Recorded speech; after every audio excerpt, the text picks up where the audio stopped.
शब्बीर का कहना है कि कुछ सदमात ऐसे होते हैं जो वक्त गुजारने के साथ भी बुलाए नहीं जा सकते। सदमात से गुजरने वाले लोग ही अपनी कैफियत को जानते हैं। ऐसे लोगों का दुख बताना कोई आसान काम नहीं, खुसूसन अगर किसी वालिदैन का जवान बेटा अचानक मर जाए तो सोचिए माँ बाप के दिल पर क्या कयामत गुजरती होगी। शब्बीर ने शेखुपुरा में एक ऐसे ही वाकया देखा है। उमर हयात नौजवान की मौत कैसे वाकई हुई, उसकी तफसील कुछ यूं है। शेखुपुरा के एक छोटे से गांव में शब्बीर ने देखा कि उमर हयात जंगल से लकड़ियां काटकर कांधे पर उठाए अभी घर के दरवाजे पर ही पहुंचा था कि उसके सामने एक साइकिल सवार आकर रुक गया। उमर भाई जल्दी चलो, आपका अब्बा ट्रेन के नीचे आ गया है। ये खबर सुनते ही उमर के मुंह से एक चीख निकली, लकड़ियां जमीन पर गिर पड़ी और वो हैरत से साइकिल सवार का मुंह देखने लगा। रहीम भाई क्या कह रहे हो, तुम्हें किसी ने बताया? मैं सच कह रहा हूँ उमर भाई, सब काम छोड़ो, जल्दी चलो मेरे साथ, अल्लाह खैर करेगा। जल्दी चलो भाई, जल्दी चलो। रहीम ने उमर को साइकिल पर बिठाया और तेजी से पैडल मारने लगा। थोड़ी दूर जाकर उमर ने जिद करके रहीम से साइकिल ले ली, क्योंकि साइकिल की रफ्तार कम थी। साइकिल लेकर वो तेज तेज पैडल चलाने लगा, लेकिन फिर एक जगह रुककर उसने रहीम को उतार दिया और खुद साइकिल लेकर रेल की पटरी की तरफ रवाना हो गया। रास्ता कच्चा था, उसे साइकिल दौड़ाने में मुश्किल पेश आ रही थी। वो दिल ही दिल में बाप की खैरियत की दुआ मांगता जा रहा था। सामने से उसे रेल तेजी से गुजरती हुई नजर आई। फिर वो रेल की पटरी के पास पहुंच गया और पटरी के साथ साथ साइकिल चलाने लगा। रेल एक लम्हे में आगे निकल गई। अब उमर ने साइकिल उठाई और रेल की पटरी पार करके दूसरी तरफ बाप को ढूंढने लगा। शाम के फैलते अंधेरे में कुछ भी साफ नहीं दिखाई दे रहा था। वो अपने बाप को आवाजें देने लगा, अब्बा अब्बा। इतनी देर में वो एक ऐसी जगह पहुंच गया जहां लकड़ियों के ढेर के साथ उसका बाप नीम बेहोश हालत में पड़ा हुआ था। उमर ने साइकिल एक तरफ फेंकी और बाप पर झुक गया। बाप ने कराहते हुए आंखें खोल दी। अब्बा अब्बा क्या हुआ है? बेटा मुझे चोट लग गई है, मुझे बहुत तकलीफ है मेरे बच्चा, बहुत तकलीफ है। अब्बा अब्बा आगे में चोट लगी है, चलो घर चलते हैं। बेटा मैं चल नहीं सकता, मेरी टांग में चोट लगी है, मुझे बहुत तकलीफ है मेरे बच्चा, बहुत तकलीफ है। अब्बा तो बेटो मैं बंदोबस्त करता हूँ। अब्बा उमर की समझ में नहीं आ रहा था कि वो क्या करे। उसने इधर उधर देखा, दूर तक सन्नाटा था। फिर उसे किसी बैलगाड़ी की खड़खड़ सुनाई दी। उमर भागा भागा बैलगाड़ी तक पहुंचा। बैलगाड़ी वाले को पता चला तो उसने उमर को बिठा लिया। उमर हाथ के इशारे से बैलगाड़ी वाले को वो जगह दिखा रहा था जहां उसका बाप पड़ा हुआ था। गनतपुरा का रिहायशी गरीब मजदूर 5 बेटियों और एक बेटे का बाप अल्लाह रखा की टांगे चोट लगने के बाद मफलूज हो चुकी थी और अब घर का सारा बोझ 21 साल बेटे उमर पर आ गया था। कुछ दिनों इलाज मुआवजे के बाद अल्लाह रखा चलने फिरने के काबिल हुआ, तब भी वो मेहनत मजदूरी के काबिल नहीं था। अब उसका बेटा अपने बाप की जगह गली गली आवाज लगाकर लोगों की कुर्सियां बनने लगा था। शब्बीर ने देखा कि चिलचिलाती धूप में गांव के एक बाजार में उमर कुर्सियों की मरम्मत कर रहा था कि अचानक उसके सर में शदीद दर्द की लहर उठी और वो काम छोड़कर सर पकड़कर बैठ गया। दुकानदार ने उमर की हालत देखी तो उसके पास पहुंच गया। अबे क्या हुआ भाई, खैर तो है ना? चाचा थोड़ा सर चकरा गया। अच्छा कोई बात नहीं, धूप भी तो देख यार कितनी हो रही है, मैं पानी लेकर आता हूँ तेरे लिए। दुकानदार ने सामने होटल की मेज पर पड़े जग से पानी उंडेला और उमर को पिलाया तो उसको होश आ गया। ये ले पानी पी।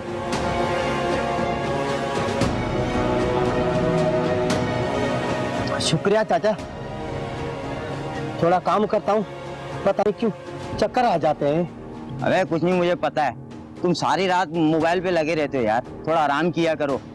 खैर काम शुरू कर अपना। उमर दोबारा अपने काम में लग गया। उसने कुर्सी तैयार की, दुकानदार के हवाले कर दी। दुकानदार ने उमर को मजदूरी अदा की, जिसके बाद वो दुकान से टॉफियां खरीदने लगा। चाचा आपकी कुर्सी तैयार हो गई, मैं चलता हूँ।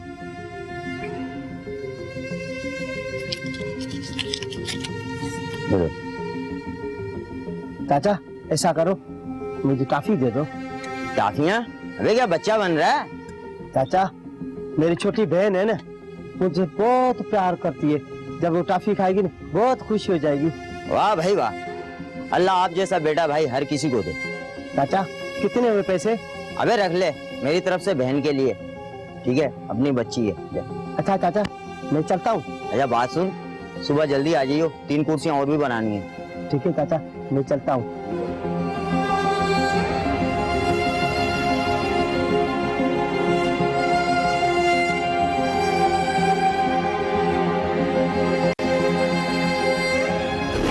उमर को अचानक दर्द सर की बीमारी लाक हो गई थी। अक्सर वो चलते चलते सर पकड़कर बैठ जाया करता या फिर कहीं चकरा कर गिर जाता था। एक दिन शब्बीर ने देखा कि उमर का बाप आंगन में एक चारपाई से टांगे लटकाए बैठा था और उमर बाल्टी के पानी से बाप के पांव धुला रहा था। पानी खत्म हुआ तो वो दोबारा बाल्टी भरने के लिए चला गया। बाल्टी भर के जैसे ही वो पलटने लगा, बाल्टी समेत वहीं जमीन पर गिर गया। उमर का बाप बमुश्किल लंगड़ाता हुआ अपनी जगह से उठा। बेटे की तरफ जाते हुए उसने बीवी को आवाज दे दी। शौहर की आवाज सुनकर उमर की माँ और उसकी छोटी लाडली बहन भी दौड़ी दौड़ी आंगन में आ गई। भाई भाई क्या हो गया? क्या हुआ? इसको क्या हुआ है? उमर बेटा, उमर की माँ, ये मेरे पाँव धुला रहा था, पानी खत्म हो गया, पानी भरने गया था और वहीं गिर गया। उमर की माँ, तू उसे डॉक्टर को क्यों नहीं दिखाती? तुम परेशान मत हो। वो शब्बन खाला है, उनके बेटे को भी यही बीमारी हो गई थी। झाड़ फूक करवाई, वो सही हो गया माशाल्लाह। मैं जाती हूँ, पता पूछूंगी, फिर देखना ये सही हो जाएगा। उमर बेटा, उमर उठ, आके खोल बेटा, पानी ला। उमर बेटा, उमर बेटा, आके खोल बेटा।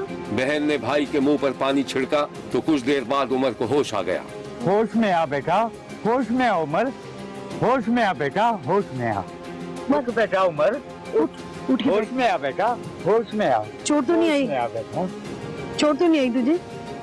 नहीं अम्मा, चोट नहीं लगी। उठ बेटा, उठ उठ। इस कहानी की मजीद तफसीलात हम आपको दिखाएंगे, लेकिन एक ब्रेक के बाद।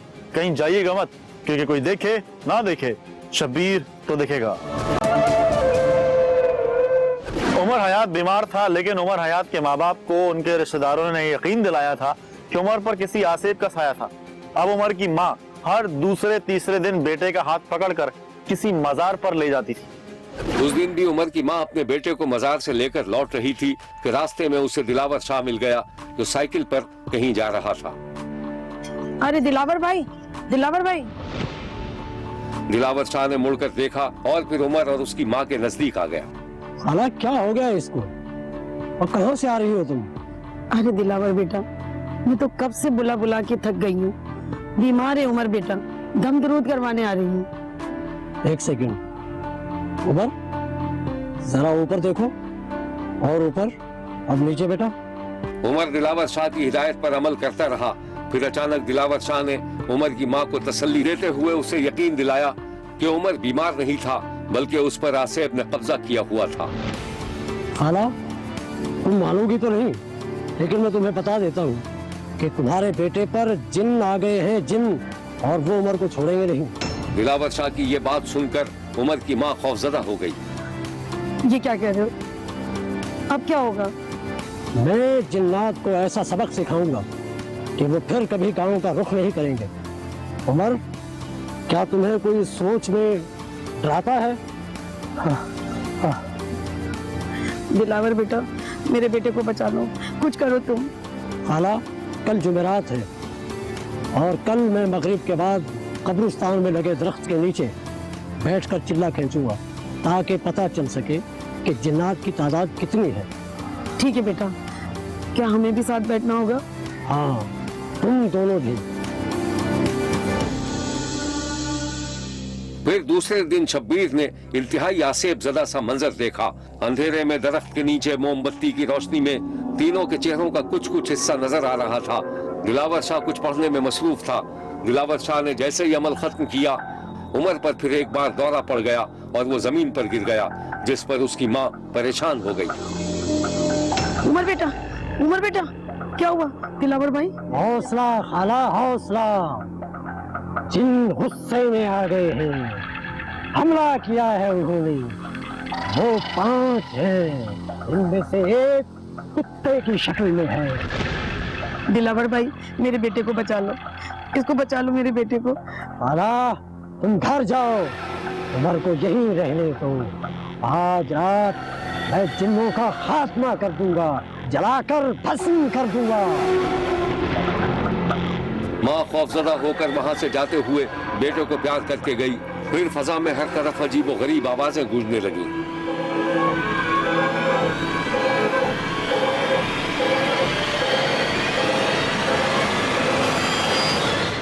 उस रात जाली पीर ने 5,000 रुपए के आवाज एक मासूम बीमार जवान लड़के का जिन निकालने के लिए उसे बिजली के तारों से इतना मारा कि उमर की मौत वाकई हो गई, जिसके बाद उमर के घर में कोहराम मच गया। उमर का बाप अपने बेटे के गम में कांप रहा था।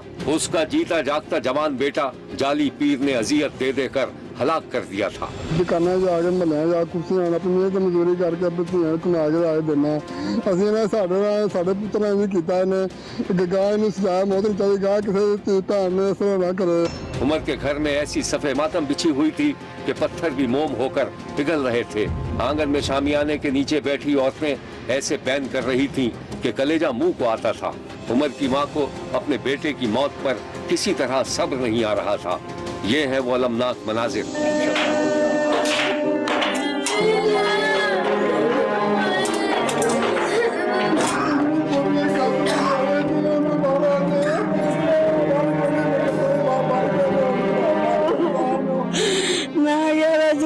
दो तीन बार मैं वीर छड़ दे आदा बाजी तुसी बूहे उत्ते चले जाओ, बैठ के चले जाओ, ताड़ी करना जवाई तारू जेल चंबड़ जावेगा।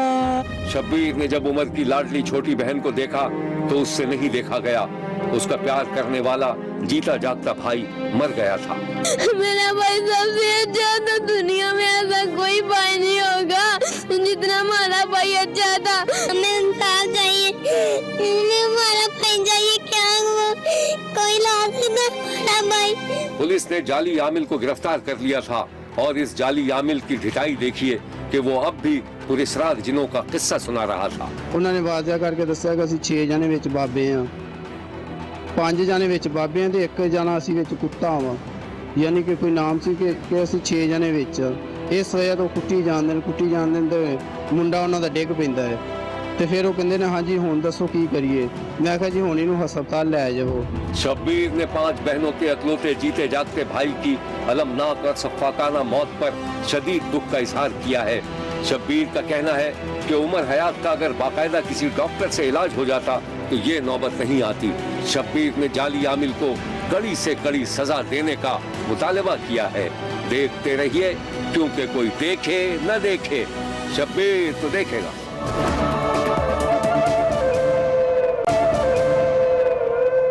शब्बीर ने चकवाल में एक ऐसी बदकिस्मत औरत को देखा है जो शादी का एक दिन भी सुकून से नहीं गुजार सकती। शब्बीर ने एक दिन देखा कि साइमा बाजार से लौटकर अपने घर में दाखिल हुई तो उसके कमरे पर ताला पड़ा हुआ था।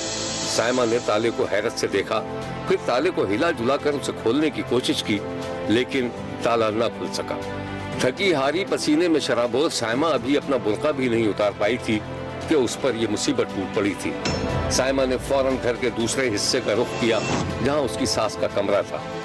सास कमरे में आराम कर रही थी। अम्मी, मेरे कमरे में ताला आपने लगाया? हाँ तो क्या करती, खुद तो मटर गश्ती करने निकल जाती हो, है जहेज का सामान भरा पड़ा कमरे में। अगर ऊंच नीच हो जाए तो तुम्हारे घर वाले तो मेरा गला पकड़ेंगे ना। बाजार गई थी सब्जी लेने, घर में कुछ पकाने के लिए नहीं था। लाएं चाबी दे। वहाँ पड़ी है, ले लो।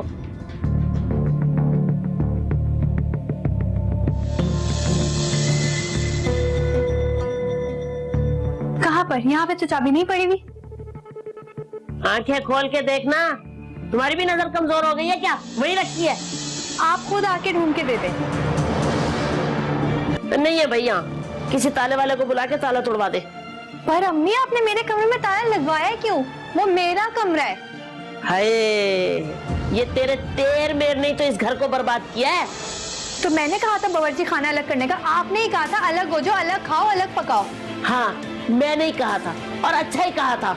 अरे लोगों के घरों में शादियां होती हैं, 1.5 साल में बच्चे पैदा हो जाते हैं, और यहाँ क्या? मैं अच्छी तरह समझ रही हूँ आप मुझे क्या कहना चाह रही हैं। बच्चा पैदा नहीं होता इसमें मेरा कसूर है? कभी आपने अपने बेटे से पूछा है? खबरदार जो मेरे शहजादे पे इल्जाम लगाने की कोशिश की है तो। अम्मी, आखिर बात क्या है? क्यों बेवजह मुझसे उलझती रहती हैं? और ये कौन सा तरीका है? आपने मेरा सामान मेरे कमरे में बंद किया हुआ है। अच्छा, अब जुबान भी चलाएगी मेरे साथ? हाँ, ताला मैंने लगाया, चाबी भी है मेरे पास, मैं ही दे रही। जाओ, क्या करना है कर लो। तो ठीक है, मैं भी अपने वालिद साहब को फोन करती हूँ। मुझे धमकी दे रही हो? धमकी दे रही हो मुझे के वालिद साहब को फोन करती हूँ? चल जा, कर, निकल मेरे कमरे से, चल निकल, उठा अपनी ये थैली, चल। साइमा की सास ने बहू को कमरे से निकालकर दरवाजा बंद कर दिया और साइमा अपने कमरे के सामने आंगन में अपने बाप को फोन कर रही।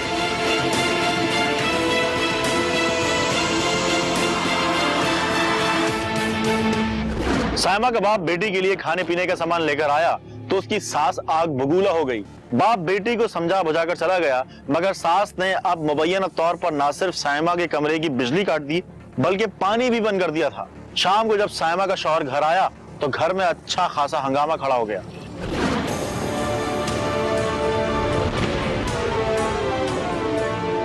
साइमा, यहाँ बैठी क्या कर रही हो?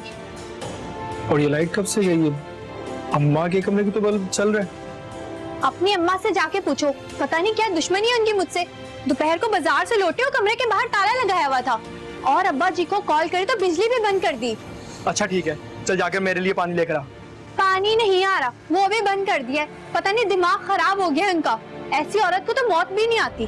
खबरदार जो मेरी माँ के बारे में एक लफ्ज भी कहा तो क्या करूं? उनके ताने बर्दाश्त करती रहूं? दिमाग खराब हो गया, इनको पागल खाने जाके दाखिल करवाओ। चुप कर, अम्मा को अंदर आवाज आ रही है। इसी दौरान उसकी सास तनतनाती हुई आंगन में आ गई। अम्मा, ये क्या किया आपने? यहाँ क्या करूं? घर का कोई काम नहीं करती है, सारा दिन आवारागर्दी करती है, पता नहीं किससे मिलने जाती है। हाँ जाती हूँ, मैं जाऊंगी, बार बार जाऊंगी। देखा किस तरह बकवास कर रही है ये। बदतमीज, चुप कर। अगर एक लफ्ज भी मेरी माँ के बारे में बोला तो क्या कर लोगे? अरे मैं कहती हूँ फारिग करो इसे, तलाक दो इसे। वैसे बांझ औरत है, मनहूसियत फैलाई हुई है घर में। अम्मा पर मेरी क्या अम्मा? तू भी अब जुबान चला मेरे साथ। हद हो गई है, ऐसी औलाद पैदा की है मैंने। सास बड़बड़ाती हुई अंदर चली गई, जिसके बाद साइमा ने बुर्का संभाला और शौहर के रोकने के बावजूद घर से बाहर निकल गई। साइमा शौहर और सास की मजालिम से तंग आकर अपने वालिदैन के घर में आ गई थी। एक दिन साइमा के बाप ने दामाद को फोन करके घर बुलाया और सफा सुलाई कराने की कोशिश की, जिस पर साइमा के शौहर ने बीवी को साथ ले जाने के लिए एक शर्त रख दी। ठीक है, मैं आपके कहने पे उसे ले जाऊंगा साथ, पर आप जरा मेरी उससे मुलाकात तो करवा दीजिए। अच्छा बेटा रुको, मैं उसे भेजता हूँ।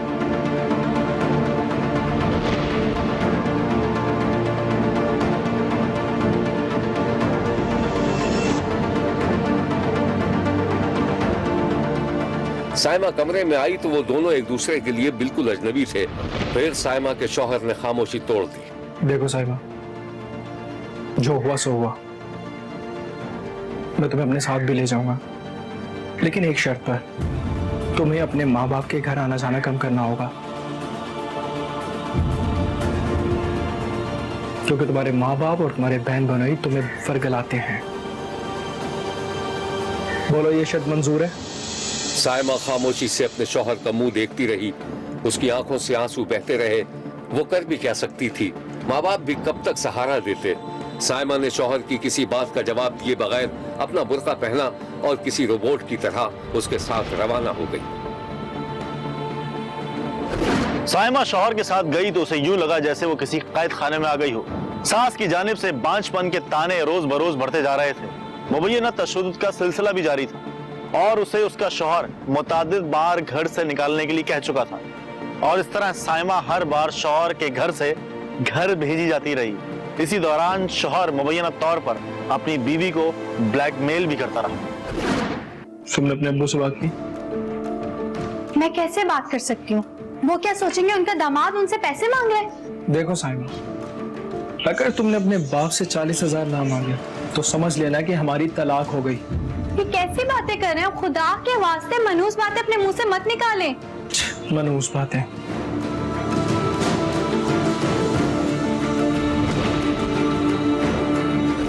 एक दिन साइमा के बाप को साइमा के शौहर ने फोन करके बताया कि उसने गोलियां खाकर अपनी जिंदगी को खत्म करने की कोशिश की है। पुलिस ने दावा किया था कि साइमा ने घरेलू हालात से तंग आकर खुदकुशी की थी, जबकि उसके वालिदैन का कहना था कि उनकी बेटी को जहर देकर हलाक किया गया था। मेरी बाजी नाल ज्यादती की गई है, जबरदस्ती मारिया। उस तो एक दिन पहले उस मिलन आई है और पैसे भी लैके गई है, जेवर भी लैके गई, उससे छोड़ ना लाया। साढ़े घर किसी किस्म की उस नाल कोई गल नहीं है। शब्बीर का कहना है कि इस पूरे मामले की गैर जानिबदाराना तहकीकात की जरूरत है ताकि सच सामने आ सके। चकवाल में सामा की पुरस्कार मौत के बाद चकवाल ही में शब्बीर ने संगदली का एक और वाकया भी देखा है, जिसमें 2 कमसिन बच्चे जान की बाजी हार गए थे। इस वाकये में माँ बाप के दरमियान शदीद नाचाकी थी। शब्बीर ने देखा कि शकील नामी शख्स की बीवी अपने 7 माह के बच्चे को टहला टहला कर सुलाने की कोशिश कर रही थी, जबकि उसका 2.5 साला बच्चा वहीं कमरे में मौजूद था कि इस दौरान शकील की बीवी के पास उसके शौहर का फोन आ गया। शकील की बीवी ने बच्चे को गोद में लिए लिए फोन उठा लिया। हेलो, बहुत दिमाग खराब हो गया तुम्हारा, घर क्यों नहीं आई अभी तक? नहीं आऊंगी, मुझे जानवरों के साथ रहने का कोई शौक नहीं है। जब तक तुम मुझसे माफी नहीं मांगोगे मुझे भूल जाओ। बहुत लाड साहब हो गई हो तुम, तुम्हारा कोई इलाज करना पड़ेगा। तुम्हें सुबह शाम जूते पड़ेंगे ना, जब तुम्हारा दिमाग ठीक होगा।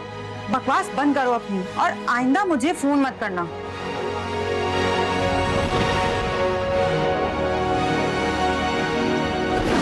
शकील की बीवी अपने शौहर के आए रोज के तशद्दुद से तंग आकर अपने 2 कमसिन बच्चों समेत माँ के घर आ गई थी और उसको शौहर फोन करके बीवी को घर बुलाना चाहता था। बीवी के इनकार पर उसने खौफनाक धमकियां देना शुरू कर दी थी। एक दिन शब्बीर ने देखा कि शकील अपने ससुराल के दरवाजे पर खड़ा बेल बजा रहा था। साइमा ने घंटी की आवाज सुनी तो वो दरवाजा खोलने चली गई। सामने उसका शौहर खड़ा था। साइमा दरवाजा खुला छोड़कर घर के अंदर वापस आ गई। बीवी का रवैया देखकर शौहर का पारा चढ़ गया और वो भी गुस्से में अपनी बीवी के पीछे पीछे चल पड़ा।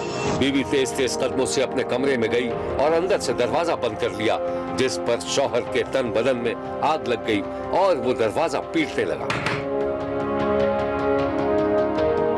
दरवाजा खोलो,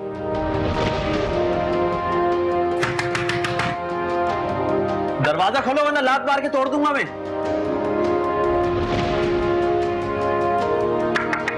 दरवाजे पर दस्तक बढ़ती जा रही थी और फिर एक जोरदार झटके से दरवाजा खुल गया। साइमा ने बच्चों को संभाल कर बाहर निकलने की कोशिश की तो शौहर ने साइमा के हाथ से अपना बच्चा छीन लिया।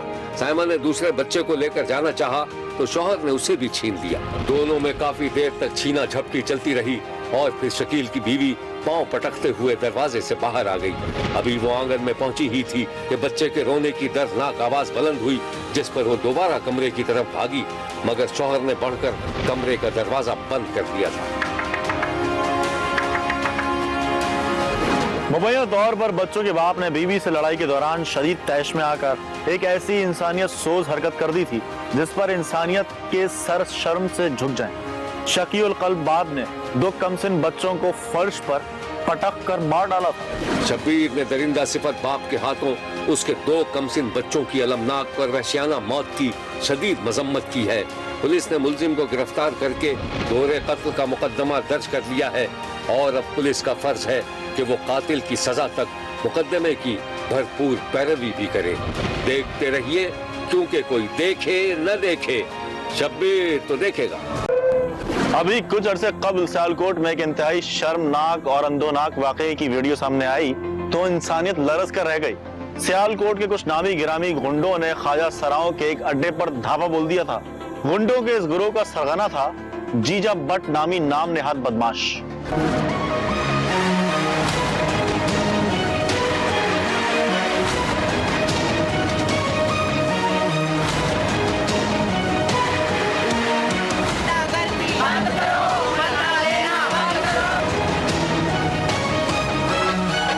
ये है वो वीडियो और ये है वो गुंडा जिसका नाम जीजा भट्ट बताया जाता है।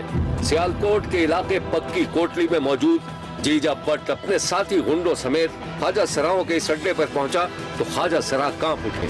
जीजा भट्ट ने ख्वाजा सरा को चारपाई पर उल्टा लिटाया, उसकी गर्दन पर पांव रखा और फिर चमड़े की बेल्ट से ख्वाजा सरा की खाल उधेड़ने लगा। गरीब ख्वाजा सरा अजियत से चिल्लाता तो जीजा भट्ट नामी ये वहशी दरिंदा उस पर और हंटर बरसाता। अपने साथी की इस अजियतनाक हालत पर वहाँ मौजूद दूसरे ख्वाजा सरा महज कांपते और खौफ खाते रहे, लेकिन किसी की हिम्मत नहीं थी कि तशद्दुद का निशाना बनने वाले ख्वाजा सरा को बचाया जा सकता। वैसी सिफत जीजा भट्ट, जिसे सही मानों में जंखा कहना चाहिए, एक पुरअमन मखलूक पर इंसानियत सोज जुल्म कर रहा था। जीजा भट्ट के ग्रोह में शामिल एक गुंडे को जब ये खौफ लाहक हुआ कि वहशियाना तशद्दुद से कहीं ख्वाजा सरा मर न जाए, तब उसने अपने साथी जीजा भट्ट को रोकना चाहा, मगर उसने अपने साथी की भी एक न सुनी। उसे धक्का दिया और ख्वाजा सरा की गर्दन पर पांव रखकर उस पर बेल्ट से तशद्दुद करता रहा। ख्वाजा सरा का कसूर क्या था, ये हम आपको बाद में बताएंगे। पहले आप इस इंसानियत सोज वीडियो की एक झलक जरूर देख लीजिए।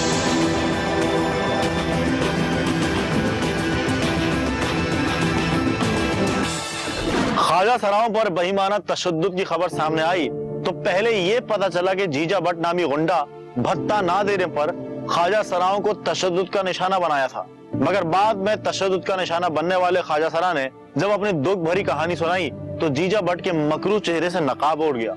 जीजा भट्ट नामी गुंडे का चेहरा जरा गौर से देख लीजिए और अपने जहन में बिठा लीजिए कि ये मर्द के रूप में दरअसल एक बुज़दिल ज़नख़ा है जो जगह जगह हाथ फैलाने वाले और नाच गाकर लोगों का दिल खुश करने वाले सादा लौ ख्वाजा सराओं की कमाई पर नजर रखता है और जगह टैक्स वसूल करने को अपना हक समझता है। तशद्दुद का निशाना बनने वाले ख्वाजा सरा ने शब्बीर को जो बातें बताई उससे जीजा भट्ट जैसे गुंडे के काले करतूतों से भी पर्दा उठता नजर आता है जो इंतहाई शर्मनाक है। जरा तशद्दुद का निशाना बनने वाले इस ख्वाजा सरा की गुफ्तगू सुन लीजिए। इन्होंने मेरे साथ धमकी है, मुझे मार कुटाई, कहते हैं अगर तू बाहर निकलेगी तुझे काट देंगे, अगर बाहर निकलेगी तो तुझे गोली मार देंगे, तो तूने कोई हमारे पूछे बगैर कोई काम नहीं करना, ठीक है। ये ऊपर से इन्होंने एंट्री कर दी, इन्होंने आते किसी की कोई बात नहीं सुनी, मुझे मारा, मेरी सहेलियों को इतनी ज़बरदस्ती के मेरी आंखों के सामने मारा, ठीक है, मुझे और मारा, मुझे बहुत ज़्यादा इन्होंने पकड़ के मारा, मुझे लिटा के, मुझे बड़े बड़े डंडे मारे, उन्होंने मुझे जूते मारे बेल्टों के साथ, मुझे बारिश की उन्होंने, मैं इतना रोई, ऊपर से मुझे और मारे। कहते अगर तू किसी को बताया ना तो किसी को इधर भी सियालकोट में पता चला ये बात तो तुझे इधर ही गोली मार देंगे, इधर ही तुम्हें इसी डेरे पे दफन कर देंगे, तो तू पता चलेगा तुम्हें। जीजा भट्ट ने अपने मजमूम शर्मनाक इरादों की तकमील में नाकामी के बाद न सिर्फ एक ख्वाजा सरा को तशद्दुद का निशाना बनाया बल्कि कुछ ख्वाजा सराओं के बाल तक काट दिए।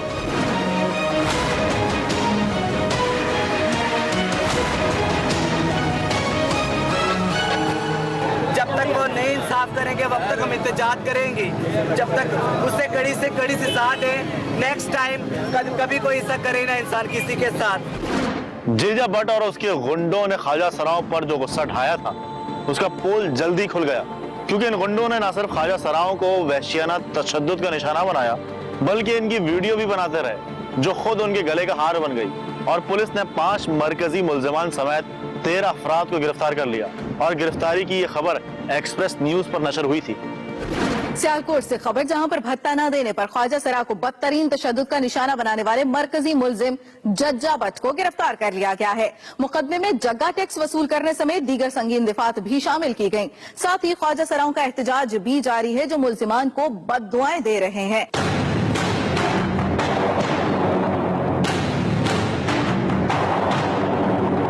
सियालकोट में भत्ता न देने पर ख्वाजा सराओं को बदतरीन तशद्दुद का निशाना बनाने वाले मरकजी मुलजिम जज्जा भट्ट समेत 5 मुलजिमों को गिरफ्तार कर लिया गया। इलाके के एक आला अफसर ने गुंडों के खिलाफ न सिर्फ मुकदमा दर्ज किया था बल्कि मुतासरा ख्वाजा सराओं को तहफ्फुज का भी यकीन दिलाया था। उस दिन आला पुलिस अफसर के कमरे में कुछ इस तरह के मनाजिर देखने में आए थे। जरा जीजा भट्ट की चाल ढाल भी देख लीजिए, इसके चेहरे पर नाम को निदामत नहीं, वो इस तरह चल रहा था जैसे थाने की हुदूद न हो उसके बाप की जागीर हो। पुलिस ने जीजा भट्ट को हवालात में बंद कर रखा था जहां वो अपने चेहरे के तासुरात से ये बताने की कोशिश कर रहा था कि उसने कोई गलत काम नहीं किया। जरा देखिए शब्बीर के सामने वो कैसी ढिठाई का मुजाहरा कर रहा था। ये भी अच्छा हुआ कि ये वीडियो चली है, लेकिन ये है कि इनके साथ जुल्म लोग करते हैं, काफ़ी ज़्यादा लोग हैं जो उनके साथ जुल्म करते हैं। मैं तो बस यही कहता हूँ, मेरा तो दोस्ती का मसला है बस। माशरे के धुतकारे हुए ख्वाजा सराओं को पुलिस की जानिब से तहफ्फुज और गुंडों को सजा दिलाने की यकीन दहानी कराई गई तो ख्वाजा सरा अंदर से खिल उठे। उन्हें लगा कि अब उनकी सुन ली गई है और जाहिर है कि इस खुशी का इजहार वो अपनी रिवायती अंदाज ही में करने लगे। ये हैं वो मनाजिर।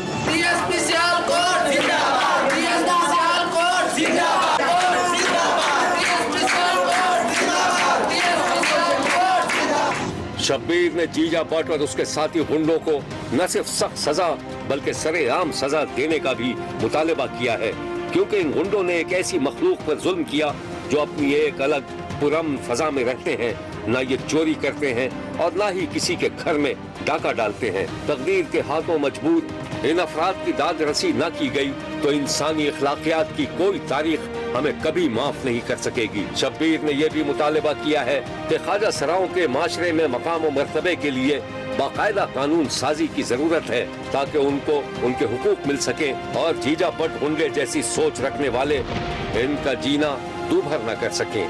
देखते रहिए, क्योंकि कोई देखे न देखे, शब्बीर तो देखेगा। शब्बीर का कहना है कि वो देख रहा है और मुसलसल देखता रहेगा। मुल्क भर से मजीद कहानियों और उनकी तफसीलात के साथ फिर मुलाकात होगी। देखना ना भूलिएगा, क्योंकि कोई देखे ना देखे, शब्बीर तो देखेगा।